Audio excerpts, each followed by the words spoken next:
en direct à LCN.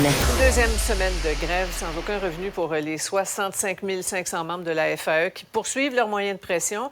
La présidente a dit qu'il y avait des progrès qui pourraient possiblement mener à la suspension de la grève générale illimitée. On en parle avec nos analystes. Notre premier trio ce soir, Gaétan, Mario, Paul. Bonsoir à tous les trois. Bonsoir, Sophie. Bonsoir. Bonsoir. Alors, il faudra attendre à demain là, pour en avoir le cœur net, mais est-ce que ça jette une petite dose d'optimisme dans vos cœurs, Mario? Oui, bien faut le dire, je pense que c'est la première fois dans nos bulletins de nouvelles que parlant des négociations, justement, il y a des expressions comme lueur d'espoir. Donc oui, je pense qu'il faut le voir comme un optimisme bien modéré, mais quand même. Dans le cas de la FAE, je pense qu'il y a combinaison de facteurs, c'est-à-dire que on a certaines avancées aux tables, mais je pense aussi que ça coïncide avec le fait qu'on est un peu coincé dans sa stratégie d'être parti vite en grève générale illimitée, de se retrouver seul en grève générale illimitée, alors que le Front commun propose d'autres grèves beaucoup plus tard, avec des travailleuses de l'éducation, des enseignantes qui se retrouvent sans revenus. C'est vraiment dur, c'est vraiment tough à vivre. Décision, Mario, qui a été prise il y a longtemps, hein? Mois de mai, c'est ça?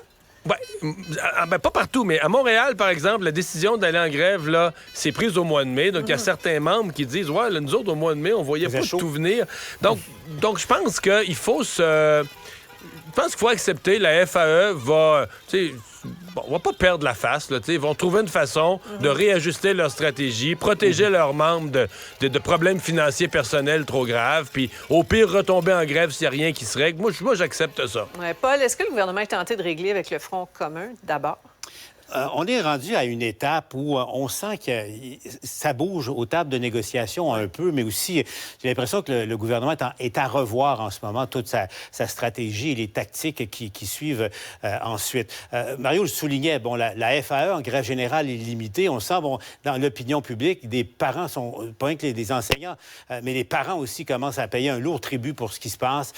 Et puis, on sent que le gouvernement a peut-être intérêt à régler avec ce syndicat-là, la FAE, ou tenter de le faire, un syndicat qui, disons-le, là, est affaibli dans son rapport de force parce qu'à l'interne, il y a beaucoup de mécontentement qui commencent à s'exprimer. Mais la réalité, et on le disait hier, Sophie, c'est que ce qu'on constate, c'est que les négociateurs négocient et ça parle pas. Et là, je peux vous le dire, du côté du gouvernement, on a bien tenté par toutes sortes de contacts et tout ça. C'est vraiment un cercle très, très restreint. Ceux qui savent ne parlent pas, puis ceux qui parlent ne savent pas. Donc, ce qui est bon signe peut-être pour permettre une ouverture, une embauche.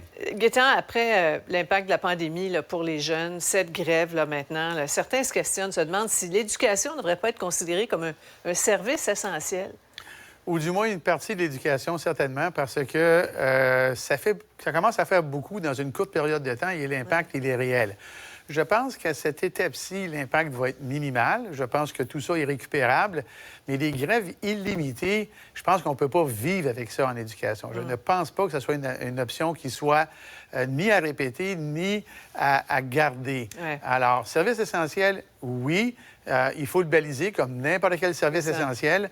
On n'en est pas là, mais avec ce qui va se passer dans cette grève-ci, peut-être que ça va forcer le gouvernement à aller là pour le futur. Bien, matière à réflexion. Parlons de ce qui s'est passé à Ottawa, en comité parlementaire. La ministre Saint-Onge qui s'est fait demander, et 2 fois plutôt qu'une, par une élue conservatrice de l'Alberta, si elle pouvait répondre en anglais. Écoutez la réaction de la ministre et celle du chef du Bloc. Je vais continuer de parler en français ici parce que c'est ma langue de travail, puis je suis francophone. C'est un privilège parlementaire, puis je vais continuer de le faire. C'était très déplacé, puis très méprisant aussi à l'endroit des francophones puis des Québécois. C'est une bonne vieille réminiscence de ce bon vieux Ouest canadien, de ce bon vieux Speak White. On ne demande pas à quelqu'un dans un pays bilingue, en particulier ici, de « s'il vous plaît, parle-moi en anglais ». Ne demande pas ça. Puis si tu veux l'entendre en anglais, bien, tu mettras tes oreillettes.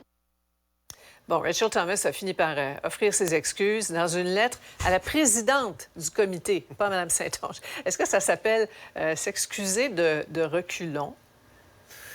C'est le moins qu'on puisse dire. Surtout, ce qu'il y a entre autres de fâchant, c'est que les contribuables paient des dizaines de millions de dollars par année pour le service de traduction à la Chambre des communes, qui est particulièrement efficace. Et puis, c'est très embarrassant pour les conservateurs. Mme Thomas est députée de Lethbridge, en Alberta. Je suis pas sûr que dans l'entourage de Pierre Poilievre, on est très content de ce qu'elle a décidé de faire aujourd'hui. Ce qui amène aussi une autre question. Pourquoi les députés québécois ne feraient pas la même chose dès qu'un ministre parle qu'en anglais? Je serais curieux de voir la réponse et la réaction au Canada anglais si les francophones on n'a jamais faisaient ce la même chose. réflexe-là. Je ne sais pas pourquoi, hein, Mario? Ouais. Non. Mais de toute façon, c'était complètement inacceptable. Puis la lettre d'excuse, là, en tout cas, moi, je pense pas me tromper en disant que c'est venu du cabinet du chef. Là. Ben oui. C'est Pierre Poilievre. Les conservateurs, ça fait des années là, qu'au Québec, ça traîne dans le 18-19 % puis sont pas capables d'avancer. C'est un peu comme un pneu qui vire dans le vide, là, dans sa glace.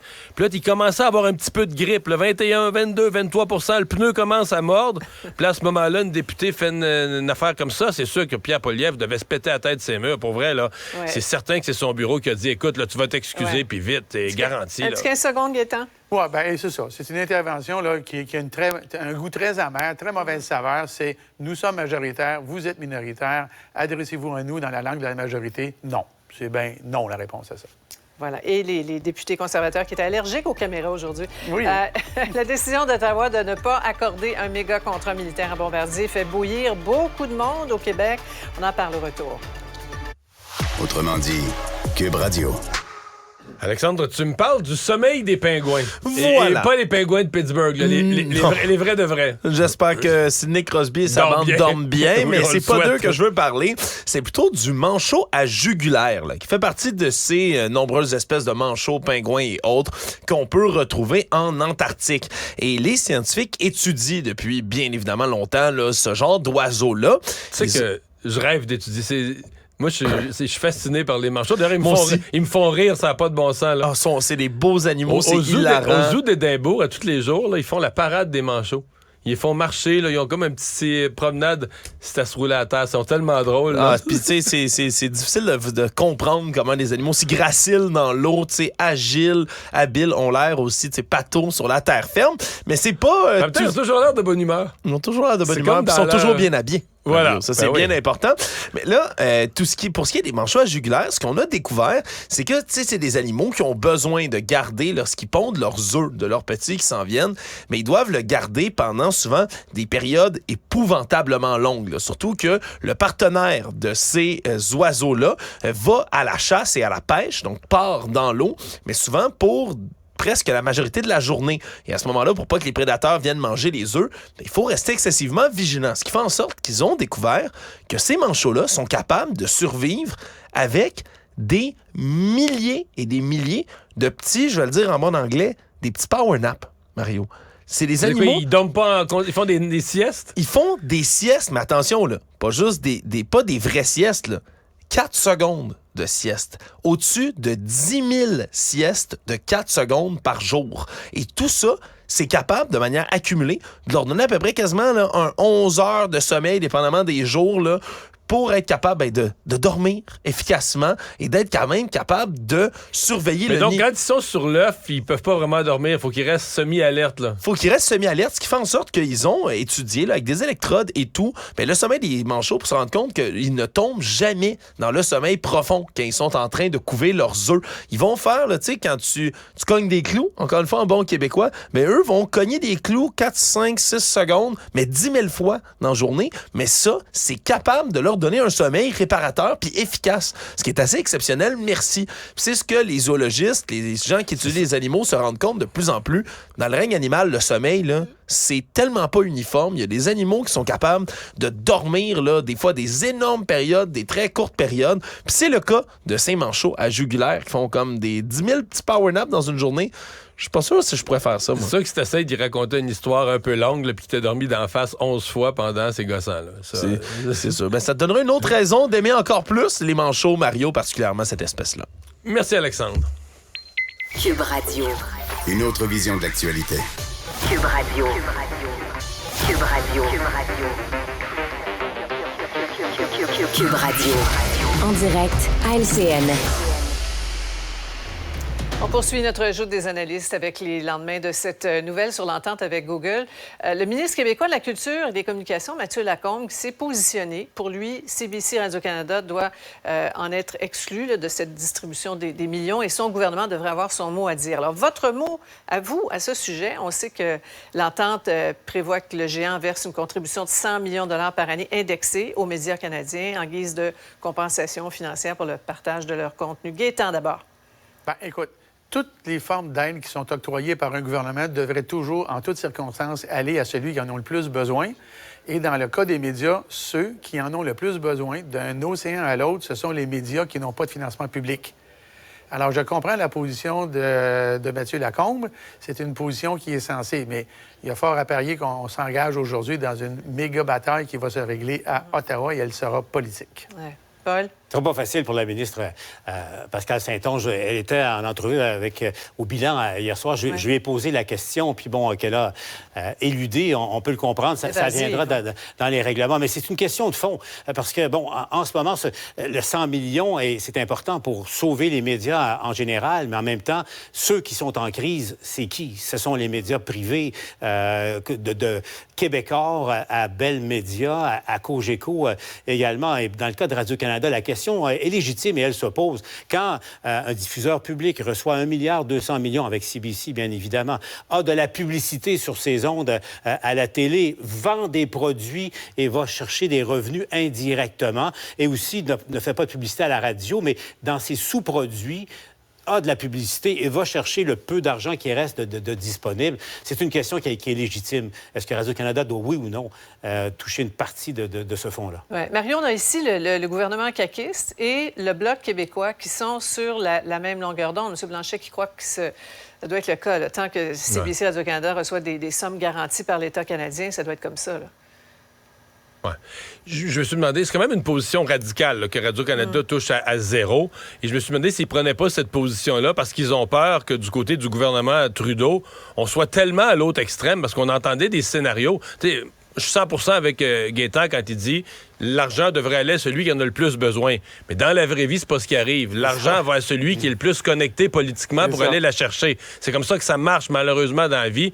Et dans le cas du Parti libéral du Canada, on s'entend que Radio-Canada, CBC a d'excellentes entrées, toujours eu des traitements très, très, très positifs. Puis quand il y a eu des programmes, il allait chercher la plus grosse part. Puis moi, j'entendais des scénarios, il n'y a pas longtemps, où Radio-Canada irait chercher plus de la moitié des fonds. Donc, on mettrait des critères où Radio-Canada irait chercher plus de la moitié des fonds. Alors là, on dit zéro. Peut-être pour arriver à quelque chose de raisonnable. J'ose espérer qu'on ne fera pas encore le coup de dire on redonne tout l'argent à celui qui vit déjà de subventions, là, qui est déjà une société d'État. Et là, ça va être intéressant de voir la position des conservateurs avec Pierre Poilievre, qui n'est pas exactement en amour, au moins avec CBC. Oui, exactement. Bien. Pour moi, c'est un couteau dans le dos des Québécois et de Bombardier. Et de façon générale, parce que ça va nous coûter beaucoup plus cher, parce que c'est un avion qui consomme beaucoup moins, qui est beaucoup plus écologique. Et bien sûr, ça aurait généré beaucoup de revenus ici. Voilà. Bon, c'est clair pour cet expert, ce qui s'est produit dans le dossier Boeing-Bombardier, le fait qu'Ottawa ait opté sans appel d'offres pour Boeing au lieu de Bombardier pour renouveler sa flotte d'avions CP-140 Aurora. C'est carrément une gifle pour le Québec. D'accord avec lui, Gaétan? Ah, absolument, oui. C'est une insulte. Surtout quand on voit comment s'est comporté le gouvernement fédéral dans les 30, 40 dernières années là, vis-à-vis de tout ce qui est militaire. On achète des avions usagés, des sous-marins usagés, on achète toujours à la dernière minute. Et ici, dans ce dossier-là, on la savait qu'elle arrivait à la fin de vie. Alors moi, je pense vraiment qu'il y a une espèce d'entente qu'on ne connaît pas qui force le Canada à prendre cet avion-là, alors qu'il aurait dû, pour des raisons évidentes, aller en appel d'offres, pas simplement pour favoriser Bombardier, mais pour lui donner une chance. Là, il y a quelque chose qu'on ne sait pas qui force la main d'Ottawa, et c'est très déplorable en ce qui me concerne. Parce que Boeing, c'est un avion en fin de vie, là, c'est un 737 modifié. Bombardier, le Global, c'est un avion qui, si on l'adapte, n'est pas encore en vie, donc c'est un peu embêtant. Le problème, Gaétan le soulève, c'est que les Aurora sont en fin de vie carrément. Ça tient avec la broche. Et le vrai problème, c'est le temps qu'ont mis les fonctionnaires fédéraux à amorcer le processus de remplacement, parce que c'est compliqué. Le Global, c'est un avion, évidemment, de transport de personnes, mais l'avion de reconnaissance ne fait pas que de la reconnaissance et d'équipements électroniques à bord, mais aussi est muni de mesures anti-sous-marines, entre autres, lancement de torpilles. Donc, est-ce que le Global pourrait s'adapter à ça? Il y avait toujours une question encore. Un dernier mot, Mario?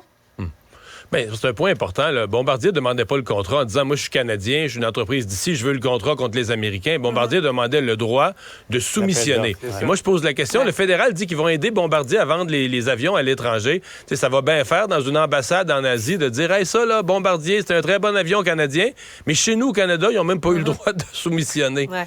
En tout cas, après le Noël discriminatoire, le Speak White aux communes, Bombardier ignoré, c'est une dure semaine pour les Québécois. Hein? Pas mal. Merci à tous les trois. Au revoir. Cube Radio.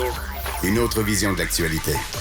Alors voilà ce qui complète l'émission de ce jour. Merci d'avoir été des nôtres. On vous donne rendez-vous pour une autre, la dernière de la semaine, demain, 15h30. Salut.